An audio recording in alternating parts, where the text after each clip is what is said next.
नवरात्रि के दिनों में माँ दुर्गा की आराधना और उपासना विधिवत रूप से की जाती है।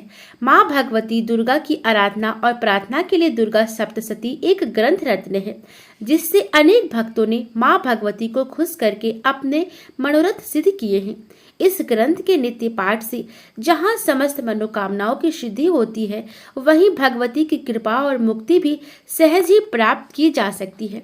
इसलिए प्रत्येक श्रद्धालु चाहे वह किसी भी देश, वेश, मत, संप्रदाय से संबंधित क्यों न हो, दुर्गा सप्तशती का आश्रय ग्रहण कर सकता है और नवरात्रि के दिनों में इस पाठ को अवश्य सुनना चाहिए। इस पाठ के सुनने मात्र से भगवती माता का आशीर्वाद आपको प्राप्त होगा। माँ दुर्गा की स्तुति का सर्वश्रेष्ठ साधन श्री दुर्गा सप्तशती का यह पहला अध्याय है। यहाँ पर दुर्गा सप्तशती पाठ का पहला अध्याय सरल शब्दों में हम आपको सुनाएंगे, पूरा जरूर सुनिएगा। मेधा ऋषि का राजा सूरत और समाधि को भगवती की महिमा बताते हुए मधु कैटभ वध का प्रसंग सुनिए। ओम प्रथम चरित्र के ब्रह्मा ऋषि, महाकाली देवता, गायत्री छंद, नंदा शक्ति, रक्त दंडिका बीज, अग्नि तत्व और त्रिगवेद का स्वरूप है। श्री महाकाली देवता की प्रसन्नता के लिए प्रथम चरित्र के जप में विनियोग किया जाता है।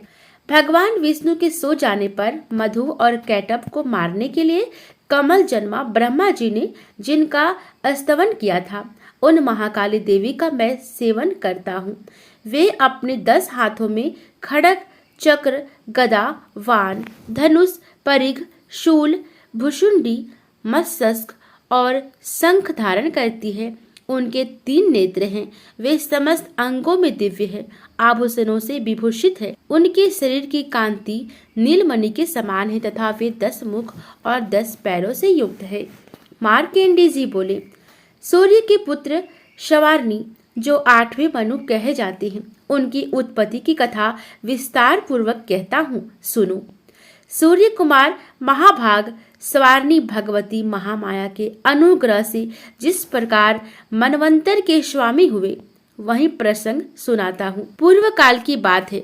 स्वारोचिस मनवंतर में सूरत नाम के एक राजा थे, जो चैंद्र वंश में उत्पन्न हुए थे।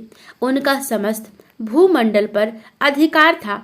वे प्रजा का अपने औरस पुत्रों की भांति धर्म पूर्वक पालन करते थे। तो भी उस समय कोला बिंदवंशी नाम के क्षत्रिय उनके शत्रु हो गए। राजा सूरत की दंड नीति बड़ी प्रबल थी। उनका शत्रुओं के साथ संग्राम हुआ। यद्यपि कोला बिंदवंशी संख्या में कम थे, तो भी राजा सूरत युद्ध में उनसे परास्त हो गए। तब वे युद्ध भूमि से अपने नगर को लौट आए और केवल अपने देश के राजा होकर रहने लगे। किंतु वहां भी उन प्रबल शत्रुओं ने उन समय महाभाग राजा सूरत पर आक्रमण कर दिया। राजा का बल क्षीण हो गया था, इसलिए उनके दुष्ट, बलवान एवं दुरात्मा मंत्रियों ने वहां उनकी राजधानी में भी राज की सेना और खजाने को हथिया लिया। सूरत का प्रभुत्व नष्ट हो चुका था, इसलिए वे शिकार खेलने के बहाने घोड़े पर सवार हो वहां से अकेले ही एक घने जंगल में चले गए। वहां उन्होंने विप्रवर मेधा मुनि का आश्रम देखा, जहां कितने ही हिंसक जीव परम शांत भाव से रहते थे। मुनि के बहुत से शिष्य उस वन की शोभा बढ़ा रहे थे। वहां जाने पर मुनि ने उनका सत्कार किया और वे उन मुनि श्रेष्ठ के आश्रम पर इधर उधर विचरते हुए कुछ काल तक रहे। फिर ममता से आकृष्ट चित होकर वहां इस प्रकार चिंता करने लगे, पूर्व काल में मेरे पूर्वजों ने जिसका पालन किया था, वही नगर आज मुझसे रहित है। पता नहीं मेरे दुराचारी भृत्यगण उसकी धर्म पूर्वक रक्षा करते हैं या नहीं। जो सदा मद की वर्षा करने वाला और सूरवीर था, वह मेरा प्रधान हाथी अब शत्रुओं के अधीन होकर न जाने किन भोगों को भोग करता होगा। जो लोग मेरी कृपा, धन और भोजन पाने से सदा मेरे पीछे पीछे चलते थे, वे निश्चय ही अब दूसरे राजाओं का अनुसरण करते होंगे। उन अपव्ययी लोगों के द्वारा सदा खर्च होते रहने के कारण अत्यंत कष्ट से जमा किया हुआ मेरा वह खजाना खाली हो जाएगा। यह तथा और भी कई बातें राजा सूरत निरंतर सोचते रहते थे। एक दिन उन्होंने वहां विप्रवर मेधा के आश्रम के निकट एक वैश्य को देखा और उससे पूछा, भाई तुम कौन हो? यहाँ तुम्हारे आने का क्या कारण है? तुम क्यों शोकग्रस्त और अनमने से दिखाई देते हो? राजा सूरत का यह प्रेम पूर्वक कहा हुआ वचन सुनकर वैश्य ने विनीत भाव से उन्हें प्रणाम करके कहा, हे राजन, मैं धनियों के कुल में उत्पन्न एक वैश्य हूँ। मेरा नाम समाधि है। मेरे दुष्ट स्त्री और पुत्रों ने धन के लोभ से मुझे घर से बाहर निकाल दिया है। मैं इस समय धन, स्त्री और पुत्रों से वंचित हूँ। मेरे विश्वसनीय बंधुओं ने मेरा ही धन लेकर मुझे दूर कर दिया है, इसलिए दुखी होकर मैं वन में चला आया हूँ। यहाँ रहकर मैं इस बात को नहीं जानता कि मेरे पुत्र, मेरे स्त्री और मेरे स्वजन कुशल हैं या नहीं। इस समय घर में वे कुशल से रहते हैं अथवा उन्हें कोई कष्ट है। वे मेरे पुत्र कैसे हैं? क्या वे सदाचारी हैं अथवा दुराचारी हैं? राजा ने पूछा, जिन लोभी स्त्री पुत्र आदि ने धन के कारण तुम्हें घर से निकाल दिया, उनके प्रति तुम्हारे चित्त में इतना स्नेह का बंधन क्यों है? वैश्य बोला, आप मेरे विषय में जैसी बात कहते हैं वह सब ठीक है, किंतु क्या करूं, मेरा मन निष्ठुरता नहीं धारण करता। जिन्होंने धन के लोभ में पड़कर पिता के प्रति स्नेह, पति के प्रति प्रेम तथा आत्मीय जन के प्रति अनुराग को तिलांजलि दे मुझे घर से निकाल दिया है, उन्हीं के प्रति मेरे हृदय में इतना स्नेह है। महामते, गुणहीन बंधुओं के प्रति भी जो मेरा चित्त इस प्रकार प्रेम मग्न हो रहा है, इस बात को मैं जानकर भी नहीं जान पाता। उनके लिए मैं लंबी सांसें ले रहा हूँ और मेरा हृदय अत्यंत दुखित हो रहा है। उन लोगों में प्रेम का सर्वथा अभाव है, तो भी उनके प्रति जो मेरा मन निष्ठुर नहीं हो पाता। इसके लिए क्या करूं? मार्कंडेय जी कहते हैं, ब्राह्मण तदंतर राजाओं में श्रेष्ठ सूरत और वह समाधि नामक वैश्य दोनों साथ साथ मेधा मुनि की सेवा में उपस्थित हुए और उनके साथ यथा योग्य नयानुकूल विनयपूर्ण वर्ताव करके बैठे। तत्पश्चात वैश्य और राजा ने कुछ वार्तालाप आरंभ किया। राजा ने कहा, भगवान, मैं आपसे एक बात पूछना चाहता हूँ, उसे बताइए। मेरा चित्त अपने अधीन न होने के कारण वह बात मेरे मन को बहुत दुखी देती है। जो राज्य मेरे हाथ से चला गया है उसमें और उसके संपूर्ण अंगों में मेरी ममता बनी हुई है। मुनि श्रेष्ठ, यह जानते हुए भी कि वह अब मेरा नहीं है, अज्ञानी की भांति मुझे उसके लिए दुख होता है। यह क्या है? इधर यह वैसे भी घर से अपमानित होकर आया है। इसके पुत्र, स्त्री और भृत्यों ने इसे छोड़ दिया।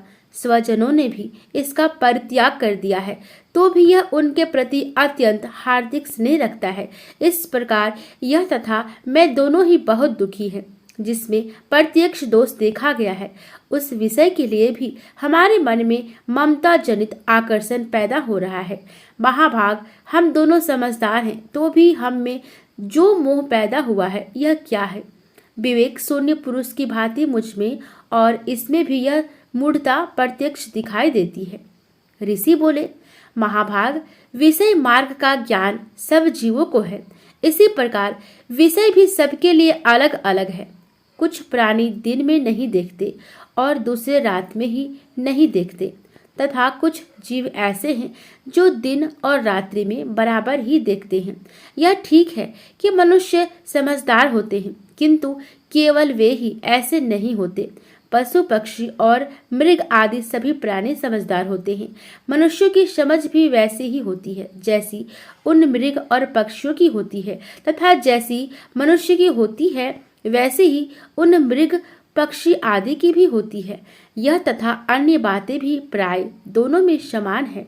समझ होने पर भी इन पक्षियों को तो देखो, ये स्वयं भूख से पीड़ित होते हुए भी मोहवश बच्चों की चोंच में कितने चाव से अन्न के दाने डाल रहे हैं। नरश्रेष्ठ, क्या तुम नहीं देखते कि यह मनुष्य समझदार होते हुए भी लोभवश अपने किए हुए उपकार का बदला पाने के लिए पुत्रों की अभिलाषा करते हैं? यद्यपि उन सब में समझ की कमी नहीं है, यद्यपि वे संसार की स्थिति बनाए रखने वाले भगवती महामाया के प्रभाव द्वारा ममतामय भंवर से युक्त मोह के गहरे गर्त में गिराए गए हैं। इसलिए इसमें आश्चर्य नहीं करना चाहिए।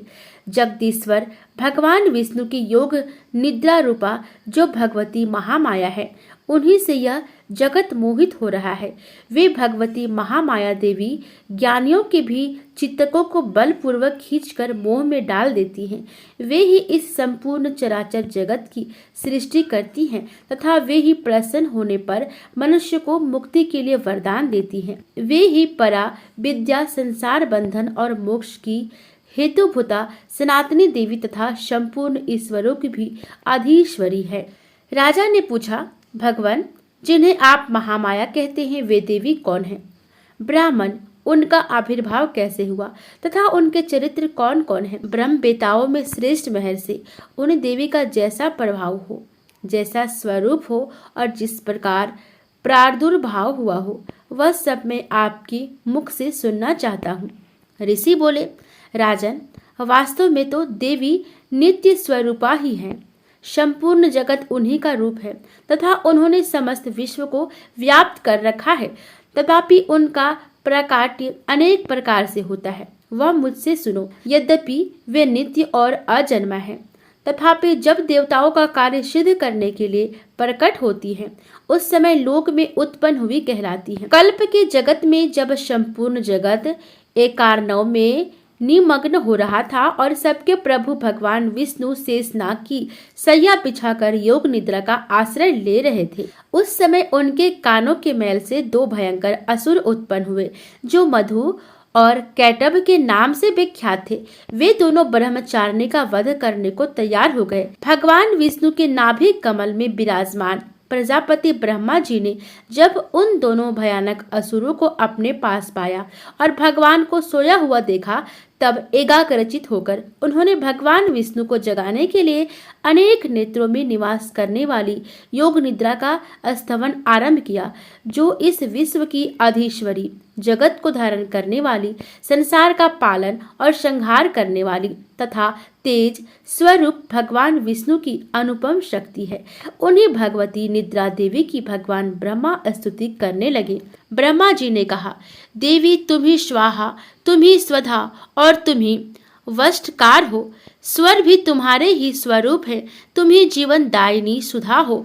नित्य अक्षर प्रणव में अकार, उकार, मकार, इन तीन मात्राओं के रूप में तुम्हें स्थित हो तथा इन तीन मात्राओं के अतिरिक्त जो विंद रूपा नित्य अर्ध मात्रा है, जिसका विशेष रूप से उच्चारण नहीं किया जा सकता है, वह भी तुम ही हो। देवी तुम ही संध्या, सावित्री तथा परम जननी हो। देवी तुम ही इस विश्व ब्रह्मांड को धारण करती हो। तुमसे ही इस जगत की सृष्टि होती है, तुम ही से इसका पालन होता है और सदा तुम ही कल्प के अंत में सबको अपना ग्रास बना लेती हो। जगन्मयी देवी, इस जगत की उत्पत्ति के समय तुम सृष्टि रूपा हो, पालन काल में स्थित रूपा हो तथा कल्पांत के समय संहार रूप धारण करने वाली हो। तुम्हें महाविद्या, महामाया, महामेधा, महास्मृति, महामोह रूपा महादेवी और महासुरी हो। तुम्हें तीनों गुणों को उत्पन्न करने वाली सबकी प्रकृति हो। भयंकर कालरात्रि, महारात्रि और मोहरात्रि भी तुम ही हो। तुम्ही श्री, तुम्ही ईश्वरी, तुम्ही ही और तुम्ही बोध स्वरूपा बुद्धि हो। लज्जा, पुष्टि, तुष्टि, शांति और क्षमा भी तुम ही हो। तुम खड्ग धारणी, शूल धारणी, घोर रूपा तथा गदा, चक्र, शंख और धनुष धारण करने वाली हो। बाण, भुषुंडी और परिघ, ये भी तुम्हारे अस्त्र हैं। तुम सौम्य और सौम्योत्तर हो। इतना ही नहीं, जितने भी सौम्य एवं सुंदर पदार्थ हैं, उन्हें सबकी अपेक्षा तुम अत्यधिक सुंदरी हो। पर और अपर सबसे परे रहने वाली परमेश्वरी तुम ही हो। सर्व स्वरूपे देवी, कहीं भी सत अस्त रूप जो कुछ वस्तुएं हैं और उन सब की जो शक्ति है, वह तुम ही हो। ऐसी अवस्था में तुम्हारी स्तुति क्या हो सकती है? जो इस जगत की सृष्टि, पालन और संहार करते हैं, उन भगवान को भी जब तुमने निद्रा के अधीन कर दिया है, जब तुम्हारी स्तुति करने में यहाँ कौन समर्थ हो सकता है? मुझको, भगवान शंकर को तथा भगवान विष्णु को भी तुमने ही शरीर धारण कराया है, अतः तुम्हारी स्तुति करने की शक्ति किसमें है? देवी, तुम तो अपने इन उदार प्रभाव से ही प्रशंसित हो। ये जो दोनों दूरधर्ष असुर मधु और कैटभ हैं, इनको मोह में डाल दो और जगदीश्वर भगवान विष्णु को शीघ्र ही जगा दो। साथ ही इनके भीतर इन दोनों महाअसुरों को मार डालने की बुद्धि उत्पन्न कर दो। ऋषि कहते हैं, राजन, जब ब्रह्मा जी ने वहां मधु और कैटभ को मारने के उद्देश्य भगवान विष्णु को जगाने के लिए तमोगुण की अधिष्ठात्री देवी योग निद्रा की इस प्रकार स्तुति की, तब वे भगवान के नेत्र, मुख, नासिका, बाहु, हृदय और वक्ष स्थल से निकलकर अव्यक्त जन्मा ब्रह्मा जी की दृष्टि के समक्ष खड़ी हो गई। योग निद्रा से मुक्त होने पर जगत के स्वामी भगवान जनार्दन उस एकार्णव के जल में शेषनाग की शैया से जाग उठे। फिर उन्होंने उन दोनों असुरों को देखा। वे दुरात्मा मधु और कैटभ अत्यंत बलवान तथा पराक्रमी थे और क्रोध से लाल आंखें किए ब्रह्मा जी को खा जाने के लिए उद्योग कर रहे थे। तब भगवान श्री हरि ने उठकर उन दोनों के साथ 5000 वर्ष तक केवल बाहु युद्ध किया। वे दोनों भी अत्यंत बल के कारण उन्मत्त हो रहे थे। इधर महामाया ने भी उन्हें मोह में डाल रखा था, इसलिए वे भगवान विष्णु से कहने लगे, हम तुम्हारी वीरता से संतुष्ट हैं, तुम हम लोगों से कोई वर मांगो। श्री भगवान बोले, यदि तुम दोनों मुझ पर प्रसन्न हो तो अब मेरे हाथ से मारे जाओ। बस इतना सा ही मैंने वर मांगा है, यहाँ दूसरे वर से क्या लेना है। ऋषि कहते हैं, इस प्रकार धोखे में आ जाने पर जब उन्होंने संपूर्ण जगत में जल ही जल देखा, तब कमल नयन भगवान से कहा, जहाँ पृथ्वी जल में डूबी हुई ना हो, जहाँ सूखा स्थान हो, वहीं हमारा वध करो। ऋषि कहते हैं, तब तथास्तु कहकर शंख चक्र और गदा धारण करने वाले भगवान ने उन दोनों के मस्तक अपनी जांघ पर रखकर चक्र से काट डाले। इस प्रकार ये देवी महामाया ब्रह्मा जी की स्तुति करने पर स्वयं प्रकट हुई थी। अब पुनः तुमसे उनके प्रभा का वर्णन करता हूँ, सुनो। इस प्रकार श्री मार्कंडेय पुराण में सर्वानिक मनवंतर की कथा के अंतर्गत देवी महात्म्य में मधु कैटभ वध नामक पहला अध्याय पूरा हुआ।